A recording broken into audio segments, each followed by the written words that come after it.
Саламатсыздарбы? Эфирде Күнөзөк программасы. Күнөзөк көрсөтүүсүн мен Азамат Кыязов алып барам. Бүгүнкү студиябыздын коноктору Жогорку Кеңештин депутаты Канат Исаев агабыз. Саламатсызбы? Ошондой эле бизде экинчи коногубуз Жогорку Кеңештин мурдагы вице-спикери Кубанычбек Исабеков болмокчу. Кубанычбек агабыз азыр жолдо келаткан экен. Кубанычбек агабыз келгенчекти биз Канат агабыз менен сөздү баштай берелик. Канатбек ага, соңку кырдаал, соңку саясий окуялар сиздин катышууңузда бир чоң окуялардын, чоң татаал маселелердин, чоң кырдаалдардан өттүк деп эсептесек болот. Спикер болуп бердиңиз. Ошол эле Сооронбай Жээнбековдун жанында ортодо бир ошол укуктук талаага келиш үчүн бир көпүрөлүк милдет аткарып турганыңызды байкап аттык, угуп аттык. Анан соңку учурда президенттик шайлоого да катышам деп турасыз. Деги эле кыргыз саясатынын азыркы абалы, азыркы алган багыты, укуктук талаага келүүсү туурасында сиздин ойлоруңузду кененирээк угалы, кандай эмнелерге күбө болдуңуз, кандай жолдо баратабыз, кантебиз дегендей. Эми чында Кыргызстан бүгүн оңой эмес бир кырдаалга кептелип турат. 5 октябрда болгон нааразычылык акциянын арты менен бийлик алмашты. Бүгүн карасак мамлекетибизде президент жок. Жогорку Кеңештин 5 жылдык конституциялык мөөнөтү аяктаганга байланыштуу биз узартканы менен, бирок коомчулукта 5 жыл деген так мөөнөтү бар. Силер мыйзамсыз отурасыңар деп, силердин чыгарган мыйзамдарыңар дагы мыйзамдык күчкө ээ эмес деп айткандар дагы аз эмес. Анан өкмөт жетекчиси дагы шайлоого катышкандыктан ал дагы өзүнүн укуктарын убактылуу токтотуп шайлоого аттанды да. Демек, мына 3 бийлик бутагынын ошол президент, Жогорку Кеңеш, өкмөт үчүн тең толук кандуу мындай бир легитимдүүлүгү орун албай турган чак. Анан ушул мезгилде жаңы баш мыйзамыбыздын долбоору сунушталып, ал кимдер иштеп, кимдер даярдаганы белгисиз болсо, демилгечи деп аталган депутаттарыбыздын көбү мен окуп эле кол койгом, мени мындай туура эмес түшүндүрүп кол койдуруп алды дегендер жок эмес. Демек, ушул бүгүнкү күнү ушундай бир оор кырдаалда саясий кризистен чыга элек, экономикабызда өтө чоң көйгөйлөр болуп турган учурда илдет күч алып бүгүнкү күндө кайра ушул ооругандар, коронавирус оорусу менен ооругандар көп болуп турган учурда ушул мен ойлойм конституцияны кабыл алыштын эч кандай кажети жок болчу да. Айрыкча ушул Жогорку Кеңештин мөөнөтү аяктады,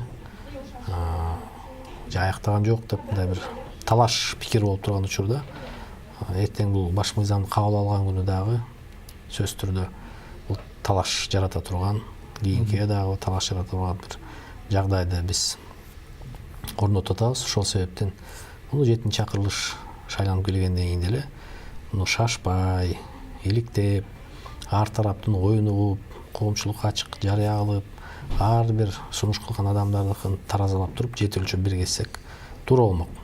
Ошол себептен ушул ар бир окуунун биринчи менен экинчи окуунун ортосунда, экинчи менен үчүнчү окуунун ортосунда 2 айлык мөөнөт деп да бекер коюлган эмес. Демек, ушул бирөө баягы жетише албай калып, бирөөсү окубай калып, бирөөсү сыртта болуп калып, бирөө ооруп калып, ушул таанышпай балким ошонун орчундуу бир сунуштары четте калып калбасын деген ушул нормалар атайын киргизилген да. Анткени бул баш мыйзам деп бекер аталбайт. Баш деген бул мыйзамдардын үстүндө үстөмдүк кылган мыйзам.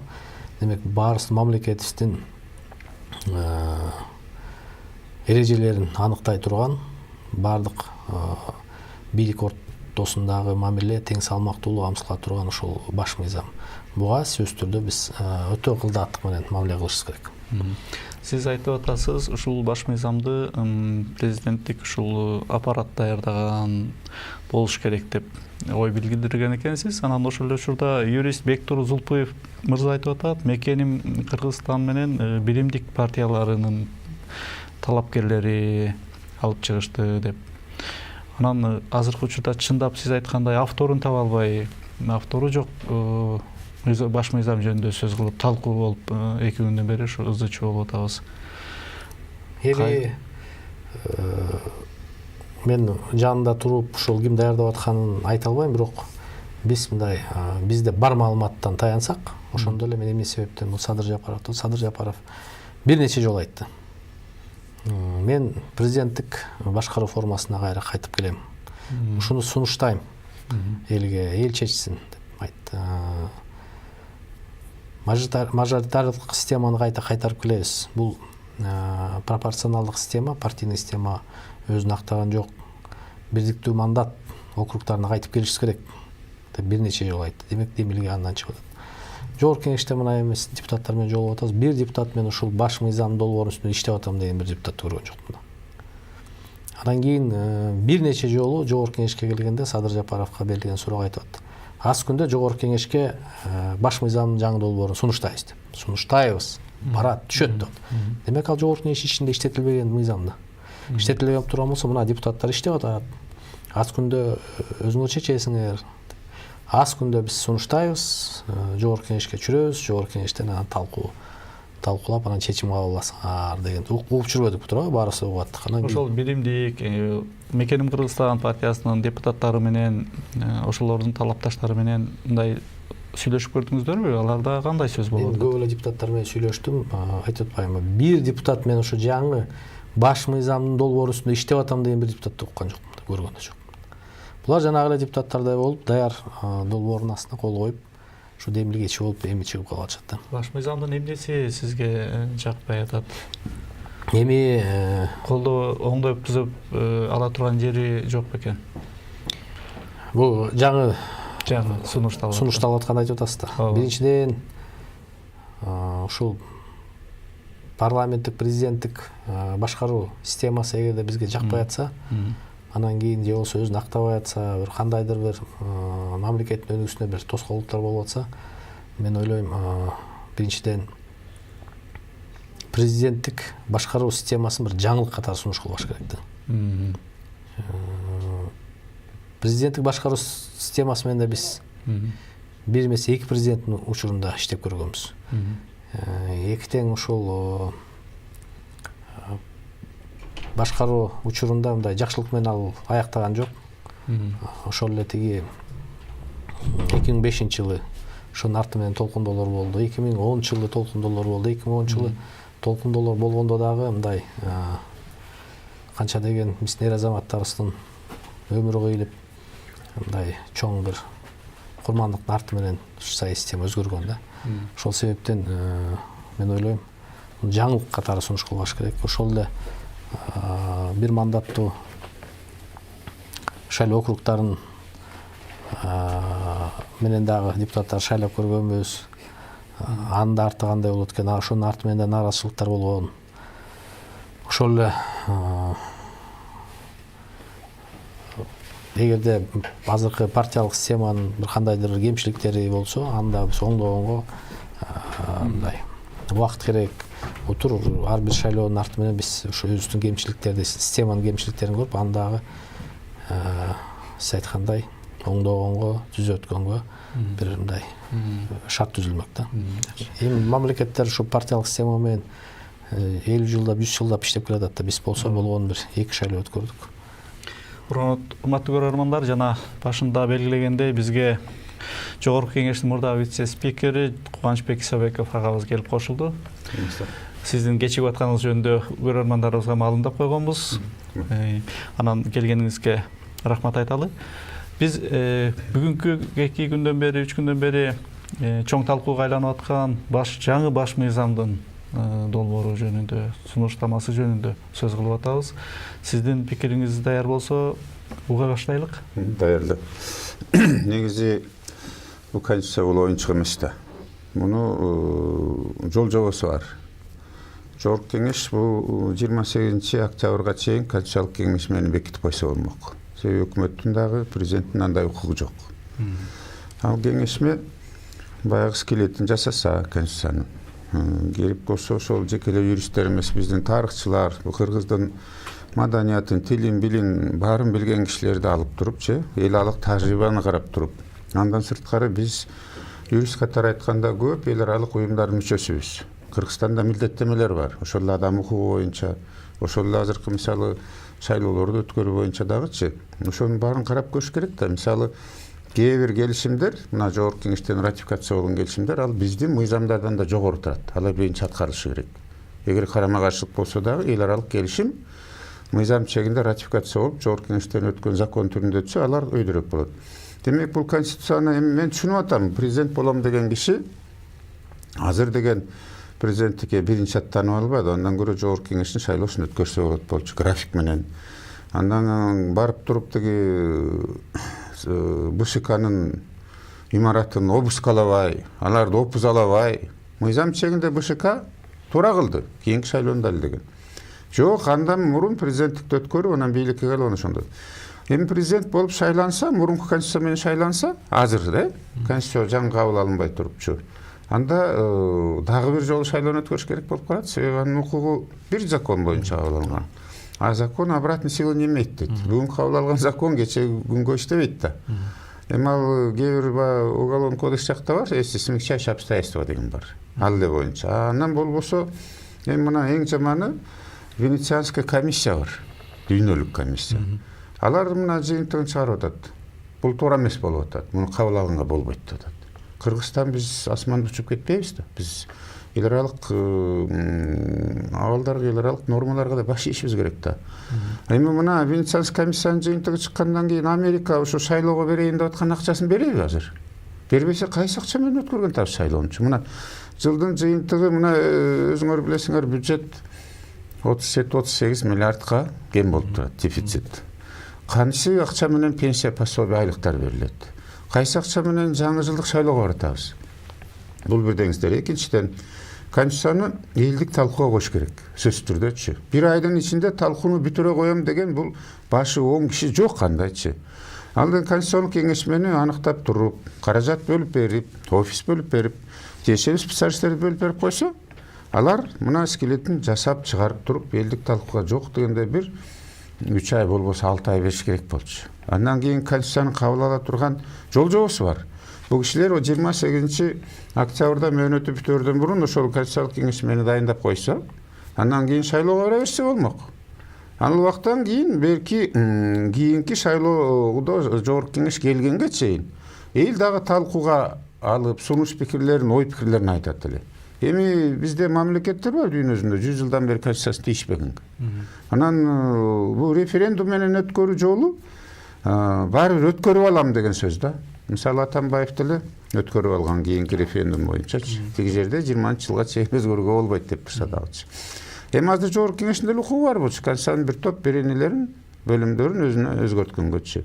Ал бир жагы деңиз. Экинчиден, карама каршылыктар көп экен, мен проектисин окуп көрдүм. Мисалы ошол курултай талкууланып аткан. Курултайдын сунушу азыркы конституция боюнча ар бир жаран катышканга акысы бар, жана курултай өткөнгө акысы бар эле деп турат. Бул жерде дагы мыйзам курултай жөнүндө жок. Ошол эле маалда курултай сунуш эле бере алат болуп атат. Ошол эле маалда жазылып атат. Бул высший консультативный совет болуп эсептелип атат. Ал курултайдын мүчөлөрү кайдан шайланып келет? Ким шайлайт аны? Мисалы жогорку кеңеш же президент бүткүл элден шайланса, аны курултай келип алып, иди суда бергел, сен отчет бер, сен жакпагалың кет дейби. Кандай акысы бар? Себеби курултайды мен деле өзүмдүн айылыма барат экенмин дагы, 10 уруунун башчыларын чакырып алып туруп, бир койсой парак берип туруп айтат экен, мен курултайга барып келейин силердин атыңардан деп. Анан мисалы бул депутат болуш үчүн же президент болуш үчүн баардык эмеден өтүп атат. Чет элдин жараны эмеспи, мурун соттолгон эмеспи, каражатты кайдан топтогон, үй бүлө буларын барын. А курултайдын мүчөсү ким болуп атат? Эч ким аныктаган жок.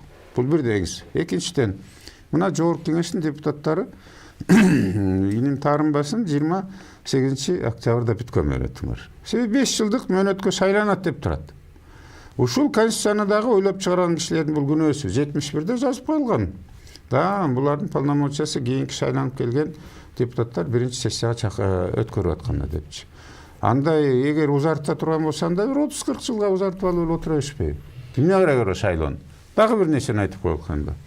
Жогорку кеңештин шайлоосун бул жаңы проектиси боюнча дагы анда мыйзам менен аныкталат деп турат. Ал ким азыр ушул анда азыркы жогорку кеңеш бул президенттик шайлоо менен референдум өткөргөнгө чейин отурушат экен. Андан кийин бул кишилер келип туруп анан конституциялык мыйзам кабыл алабы? Ошол конституциянын негизинде. А кийинки жогорку кеңеш анда качан шайланат? Мөөнөтүңүздөр бүткөнгө чейин эмне үчүн ага узайтып аткан аракеттерге мүмкүнчүлүк болгон жокпу? Жогорку кеңеш эмне үчүн өздөрү эртелеп кыймылдаган жок? Биринчиден мен буга чейин Кубанычбек Сатинович жок болуп калды. Мен айттым го. Баш мыйзамды мындай бир шашылыш түрдө өзгөртүү же болсо бир жаңы баш мыйзам кабыл алгандай кажети деле жок да. Өзүбүздүн мөөнөтүбүз аяктап атса, саналуу күндөр калса, андан кийин бир кеңешме түзүп, анан биздин мөөнөтүбүз аяп биз тарап кетсек, ал кеңешме кимге сунуш кылат? Ошол себептен эч кандай шашылыш, артынан кубалап келаткан күч жок. Байкен туура айтып атат, жаңы шайлоо жарыялап, жаңы палата келсе 7-чи чакырылыштын жогорку кеңеши. Ошолор шашпай, иликтеп, баарын салмактап, анан чечим кабыл алыш керек. Комитеттен да түш керек. Ал деген жанагы конституциялык кеңешме карап көрүп, баарын тактап, элдин сунушун, ой пикирин баарын көрүп турупчу. Андан кийин комитет өз жол жобосу бар. Ал бүгүн деле өткөрө албайт. Андан кийин закондо жазып турат. 3 окуудан кем эмес. Ар бир окуунун ортосу 2 айдан кем эмес деп турат. Демек ошол нормалары жок эле биз кандай баратабыз бул конституцияга? Канат ага жана сизгелерди айтып атат, ушу парламентибизде эле, өкмөтүбүздө эле баары эле легитимсиз иш аракеттер менен кылып баратабыз, укуктук талаага да толук деле келе алган жокпуз деп. Демек укуктук талаага толук келбей туруп, анда биз кантип ушу конституциябыздын жаңыртуусуна, сунуштоосуна батынып атабыз? Оюмду кайталап койсо мен айтып атам. Бүгүн жаңы конституциянын долбоорун же болбосо өзгөртүүлөр киргизе турганда эч кандай кажет жок. Анткени бүгүнкү саясий кырдаал өзү.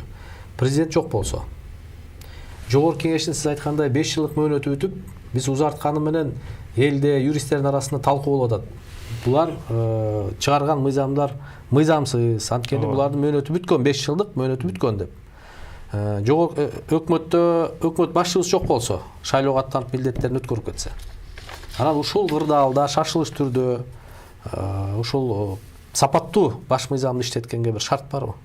Эртең муну кайра жаңы келген жогорку кеңеш, жаңы келген шайланган президент, булар деле кайра муну башкача кылып бычабыз, муну өзгөртөбүз дегенде чыгышы мүмкүн. Ошол себептен эч кандай шашылыш жок эле, 7-чи чакырылыш муну шашпай бир жарым жылда иштетип, жаңы долбоорун сунуштай турганга мындай шартты койсо болот да. Туура. Экинчи жагын алсаңыз. Макул, азыр 1 айдын ичинде талкуу болот экен, 1 ай. 1 айдын ичинде талкуу болгондон кийин анда декабрдын аягында бул кишилер караш керек да, жогорку кеңеш караш керек да. Бул массалык маалымат каражаттардан да официалдуу түрдө чыгыш керек болчу да. Мисалы Эркин Тоодон тигулардан, биз эми интернеттен окуп калып атык азырчы. Муну ким жазып чыгарды вообще? Бул кимдики? Мисалы карасаңыз, анда азыр мына депутатыбыз отурат, чоң фракциянын жетекчиси. Да, президенттик бийлик мүмкүн керектир. 120 жоопкерчилиги мен деле көп көргөн жокмун, депутат жооп бербейт агачы. Ошол эле маалда депутаттар да күчтүүрөөк болсо, парламенттик бийлик жакшы эле болмок. Анан ошол эле маалда азыр эми президенттик супер бийлик келет экен анда. Президент бирок эч кимге баш ийбейт экен, эч кимге жооп бербейт экен. Мисалы аткаруу бийлигинин жетекчиси президент болот экен. Премьер-министрди жогорку кеңеш сураганда акысы жок болуп калат экен. Бүт даже мисалы булар утверждать этсе бюджеттин аткарылышын сураш керек да. Анда мыйзам чыгаруу бийлиги деген высший контрольный функция буларда. Мыйзамдын кандай аткарылышын көзөмөл кылган только жогорку кеңеш бар. Кен прокуратура эмес алчы. Анан бул жерден бюджетти бекитсе, өкмөт аны аткарбай койсо, кылмыш ишин даже козгоп камаш керек болчу жумуштан. Бул кишилер ала албайт экен андачы. Президенттин өзүнүн укугу менен ал премьерди коет экен да ала берет экен. Жогорку кеңеш бир эле премьер министрге макулдук берет экен. Министрлер, вице премьерлер, госкомитеттердин жергиликтүү баарын президентке. Андай болсо президент кимге отчет берет? Ким сурап ала алат президентти? Андан сырткары 2 жолу шайланганга мүмкүнчүлүк кетип атат. Мындай чоң маселелерди чечиш үчүн бир айдын ичинде мүмкүнчүлүк жок. Декабрдын айында кайсы ким чогулат? Бул жогорку кеңеш талкуулаш керек да, андан мурун комитет караш керек да. Конституцион комитет бар өзүнчөчү. Алар менде 1 саатта кандай чара кылат? Андан кийин ошол жерде бир конференциялар или мындай обсуждениялар болуш керек да. Анан 10-уна чейин аны кантип печатать этип элдин баарына тарата коюшат. Сиз ойлоп көрсөңүз, азыр мисалы 62 кандидат чыгып атат. Кишилердин программасын кимисин окуганга мүмкүнчүлүгү болот, конституцияны ким окуганга мүмкүнчүлүгү болот. Эми бул кол жоолук эмес да, момунтөрдө будамайлап туруп кабыл ала койгондойчу. Мен дагы бүгүнкү күнгү конституциясына бир топ беренерлер бири-бирине каршы экенине нааразымын. Бирок анын оңдоо жолу башкача болуш керек, баары мыйзам чегинде. Башка бир киши келет дагы эртең айтат, бул дагы жарабай калды, муну өзгөртөлү дейт. Бул мамлекеттин каражаты да кетип атпайбы?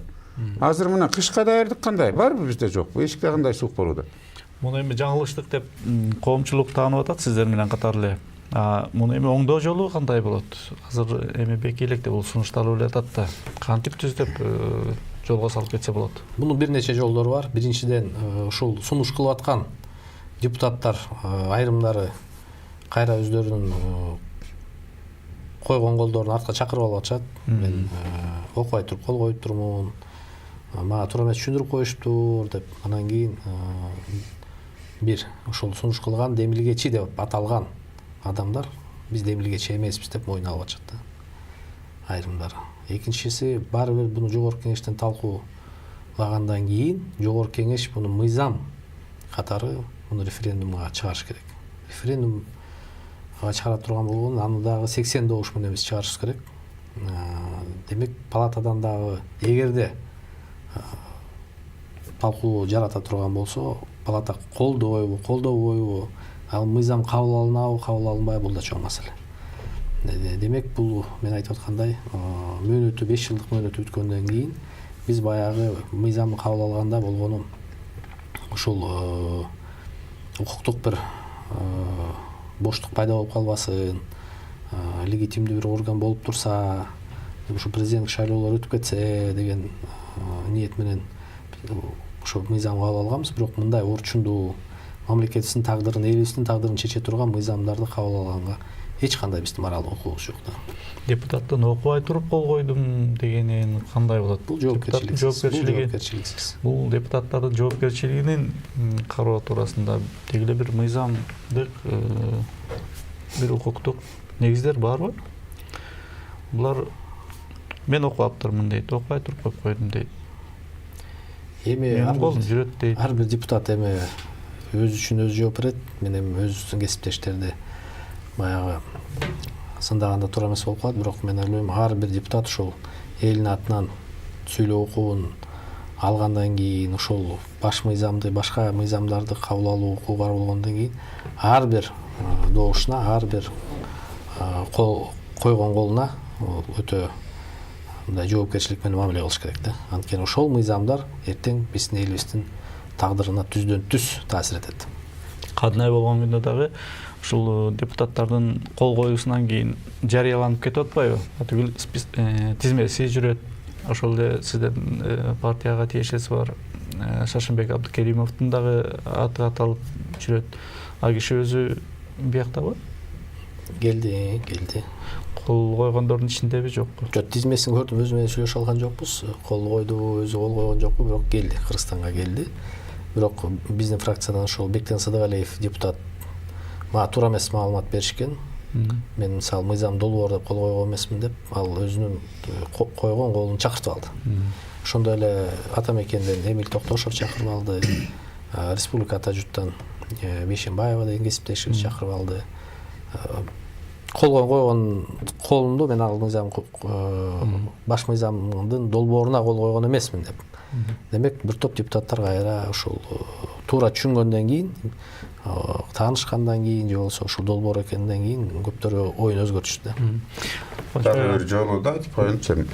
Макул азыр 80 кол койбой кээ бир отказ кылгандан кийин негизи жеке конституция эмес, конституциялык мыйзамдарды дагы 3/2 бөлүгү менен алыш керек. Андан кем эмес да. Анан сөзсүз талкууга чыгып анан алыш керек. Талкууга чыгыш керек конституциялык мыйзам. Бул мыйзамдар бөлүнөт да, башкы мыйзам, анан конституциялык мыйзам, мындай ратификационный мыйзамдар бар. Мурун кодекстер деген көп эле. Мисалы, азыр бул шайлоо жогорку кеңештики азыр бул конституцияга кабылданып кетсе, белгисиз болуп калат экен качан шайлоосу болот кишилердикинчи. Бул бир чет. Экинчиден, азыр отуруп иштегенде мүмкүнчүлүгү жок болуп турат. Бул кишилердикин эми азыр күчкө салып, коркутуп, үркүтүп келип туруп, колун койдуртуп алып чыккан менен жанагыдай отказ болуп атса, анан ким катышат? Ушул декабрдын аягында макул ошо скелетин алып келсин. Ким катышат? Жогорку кеңеш кантип токтом чыгарылат? Бул бирдеңиси. Экинчиден, бул жогорку кеңеш эртең элдин алдына кантип барат? Кандай акысы бар болуп атат бул кишилердинчи? Бул жерден просто тарап кетиши керек болчу бул жогорку кеңешчи. Мөөнөтү бүткөндөн кийин, нук калып келип ошондон кийин. Мен да макулмун. Мисалы, президент сырткы саясатты алып барганга чейин. Президенттин укугу жок. Мыйзам демилгесинин укугу жок президенттин бүгүнкү күндө, бүгүнкү күндүн конституциясындачы. Мыйзам алып келе албайт азыркы президентчи. Мисалы, болгон күндө дагычы. Өкмөт бардыгы биригип бир мыйзамды долбоорун алып, премьер же орун басары же бир министр алып келе албайт. Ар бир депутат мыйзам демилгесинин укугу бар. Бул эң өзгөчөлүгү да. Анан эми азыр бул конституцияны токтотушуңар керек кабыл алгандычы. Бул болбойт мындан кийин. Эртең кантип элдин жүзүнө барып карайсыздар, кантип кийинки шайлоого барасыздар мына чемчи. Өзүңөр бузсаңар кандай ушу башка кишиден кантип сурап аласыз бизчи мыйзам бузганыңарды чемчи. Туура, туура. Ушул мыйзамды толук сиздин оюңузга кошулам. Эгерде мындай иштеп аткан мыйзамдарды тебелеп тепсеп, баш мыйзамды кабыл ала турган болсок, эртең сөзсүз түрдө бул талаш туудурат. Эртең эл кабыл албайт. Чечим кабыл алган депутаттар жооп берет. Ошол себептен мен ойлойм, буну айтпайм. Жана да айттым, азыр да кайталайм. Шашпай, иликтеп, салмактап, жете өлчөп биргешиш керек. Евросоюздун да бир эмесин эске салып коеюн сиздерге. Жарым ай болду, Евросоюз. Качан мыйзамдык өкмөтүңөр келмейинче биз силер менен карым-катнашты барбайбыз деп койду. Биз кайда баратабыз мына тупик мененчи? Бул кишилер макул бекитип берди, макул өкмөт башчысы бар. Азыркы мисалы Садыр Жапаров же дагы бирөө болобу, Кудай билет ким президент болотчу. Эми ал кишиге любойуначы бул медвежий услуга болду. Мен алысмын 80 киши өзү добровольно кол коюп бергенгечи. Ар бири менен сүйлөшүүлөр болду. Бирок эртең абирди кантип сактап калабыз? Бул бир чет. Экинчиден, биз кайра мамлекетти чоң тупик алып келип атабыз. Анга түртүп атабыз эртеңчи. Бул парадоксальный нерселер менен мен юрист катары айткандачы, президентке бир жагынан укук берип атасыңар, аткаруу бийлигинин башчысы болуп турупчу. Бирок аткаруу бийлигин, мыйзам чыгаруу бийлиги сурагандай киши болуш керек. Анда ал киши кетиш керек андачы. Андай аткаруу бийлигинин башчысы болгонго болбойт да. Себеби мыйзам чыгаруу бийлиги мыйзамды көзөмөлгө алганга толук укугу бар, только ушул орган болуп атпайбы. Бул жерде келип айтып атат, премьер-министр болот, премьер-министр пусть отвечает дейт. Анда деген аткаруу бийлигинин башчысы болгонго болбойт президенткечи. Президент баарын бул убакта арбитр болуп келген, ортосуна болуп келген. Мисалы, Конституциялык палатаны өзүнчө чыгарган Конституционный суд, Эми азыр ошонун необходимости барбы? Анын үстүнө бул айдын аягына чейин, декабрдын аягына чейин, мисалы, Конституциялык палатанын мүчөлөрү да толук эмес азыр. Алар да заключение жазып бериш керек да. Мына Венецианский комиссия айтып атат ошол жерденчи. Силердин Конституциялык палатаңардын мүчөлөрү жок. Кандай бул конституцияны өзгөртүш үчүн алардын да заключениеси болуш керек. Алар да аны карап туруп, тигил берине бул берине каршы эмес, биздин мыйзамдар каршы эмес деп чыгарып бериш керек. Анан жеке эле бул конституция эмес, андан кийин ким иштейт? Ошол конституцияга шайкеш боло турган мыйзамдардын баарын карап чыгыш керек да. Туура эместерин оңдоп. Бул жогорку кеңеш жок болуп калып атпайбы андан кийинчи? Ким жасайт аны? Күч менен, көчө мененби? Элди алып чыгып кайры басып алып талкалаа мененби? Мыйзамдын диктатурасы болуш керек. Көчөнүкү эмес. Мен деле кыргызмын, мен да жүрөгүм кыргыз деп сол. Бирок биз мыйзам аягына келмейинче бир да кошуна биз менен сүйлөшпөйт. Башка мамлекеттерде айтпайлы койдук. Биз уят болуп атабыз бул жерденчи. Кайра элибиздин убалына калган турабыз.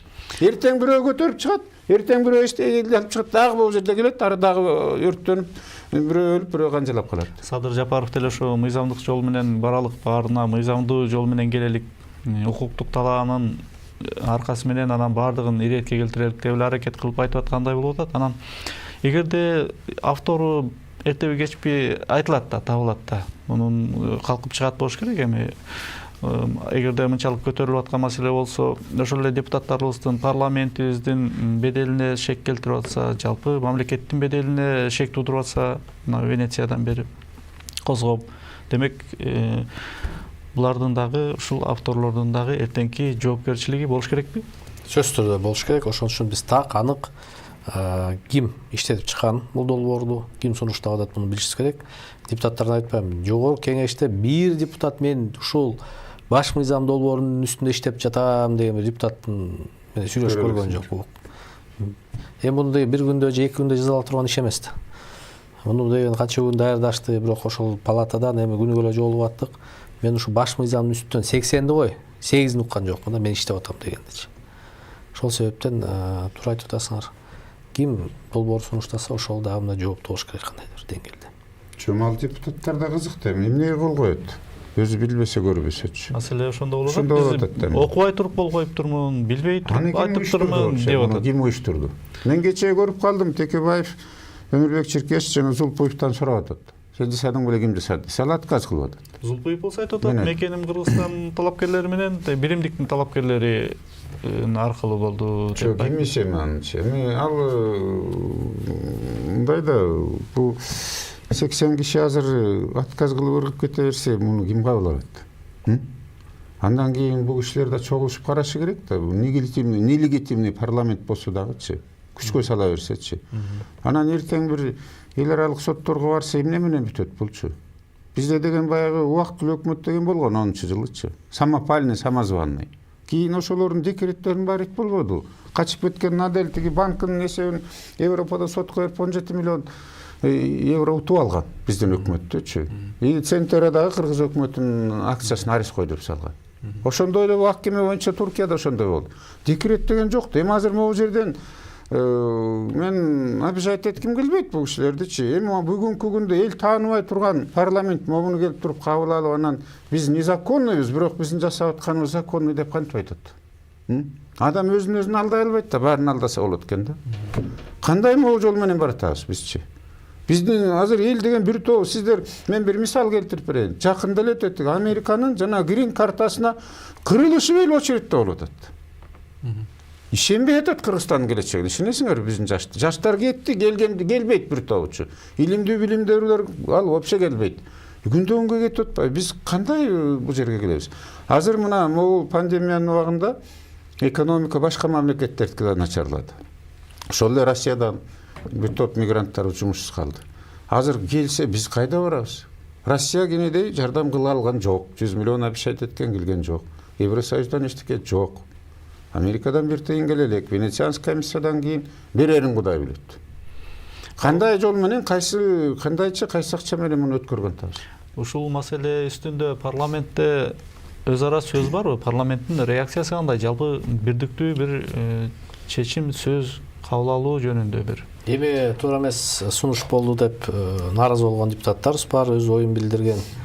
Ал эми кээ жанагы баарыбыз көп болгондой жаңылыштык менен коюп алыптырмын, туура эмес түшүндүрүп, ошол себептен кол койдум, бирөөлөр суранып кол койдум дегендер да жок эмес. Ошол себептен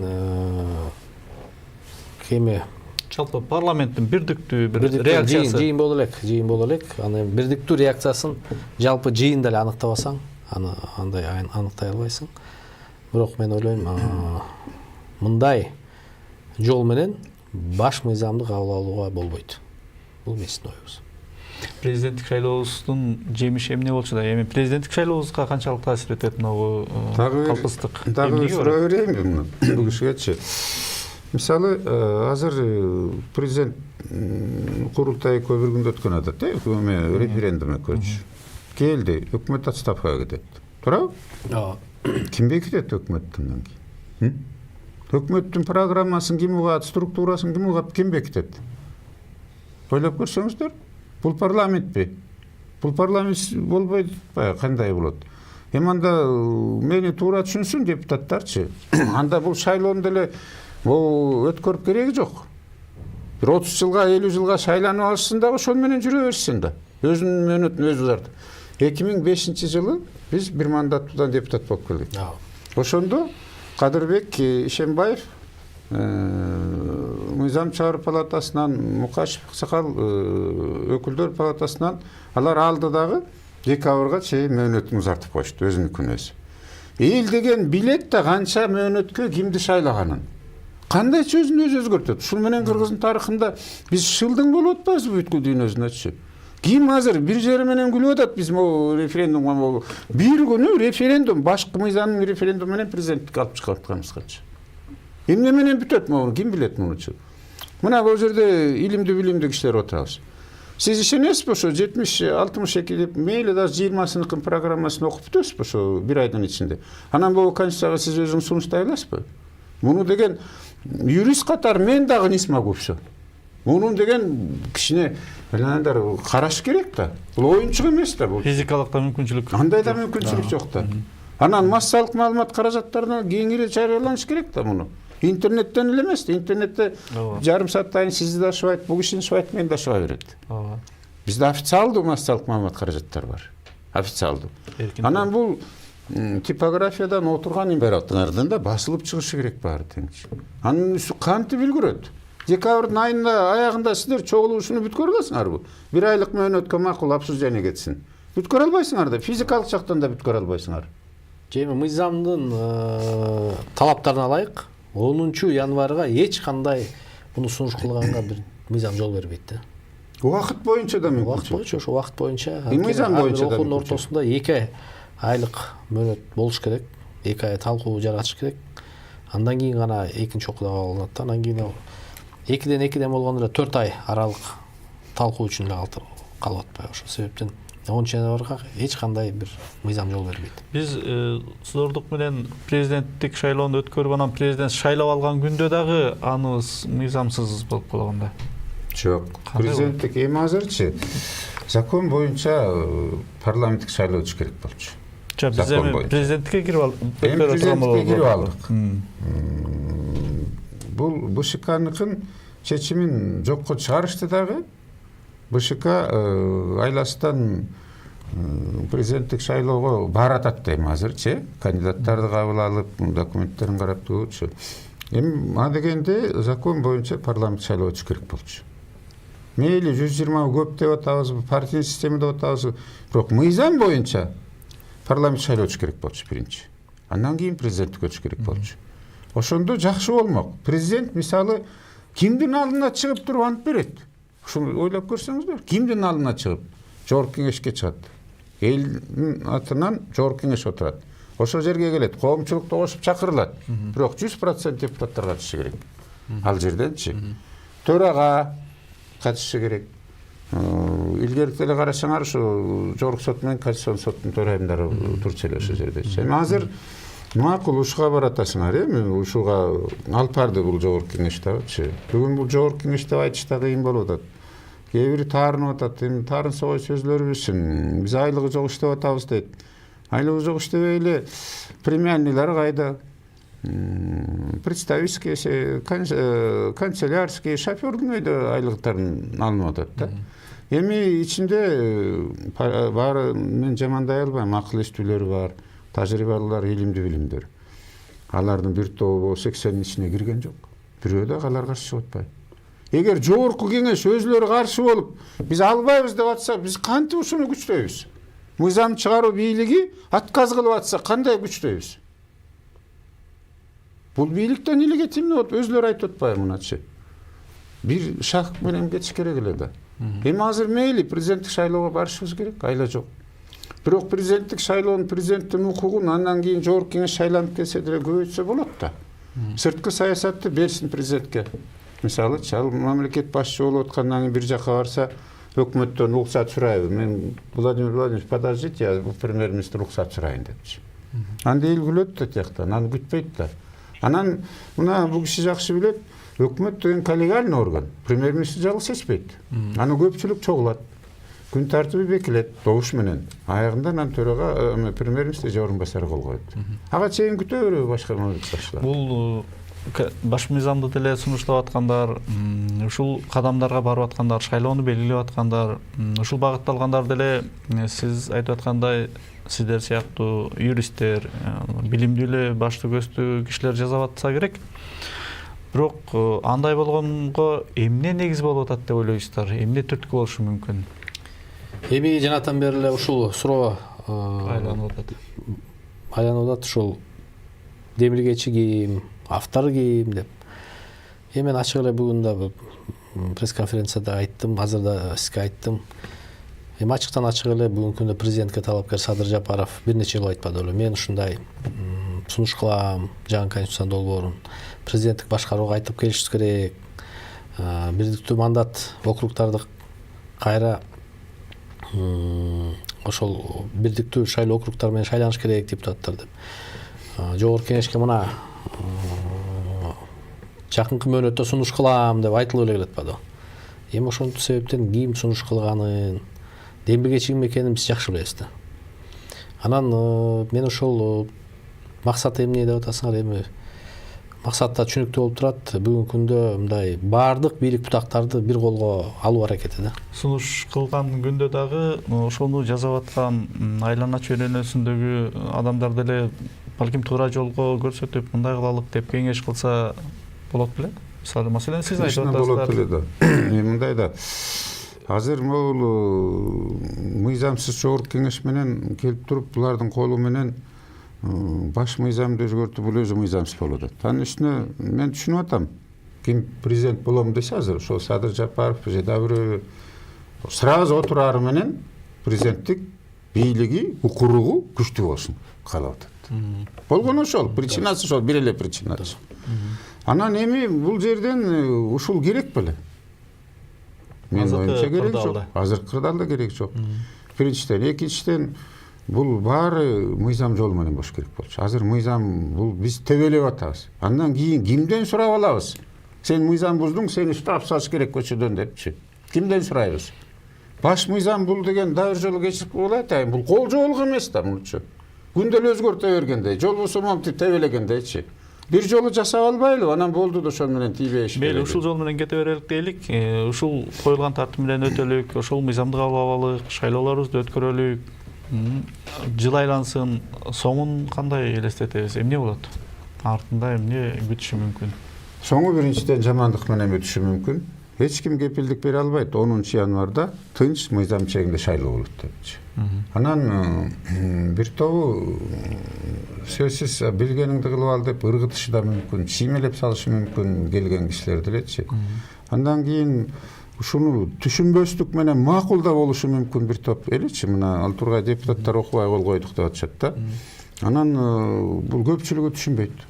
Эгер бир кишинин эле ошол болсун деп эле ошонун артынан биз деген жогорку кеңештен кийин дагы талкуулап түгөрүп анан чампалаган бир баш мыйзамды кабыл алып калсак, бул беда, Путин айткандайчы. Канат ага, ушул коогалаңдын, ушундай өлкөдөгү кыйчалыш кырдаалдын жаралышына башына келе турган болсо, шайлоонун мыйзамсыздыгы келип чыкпадыбы?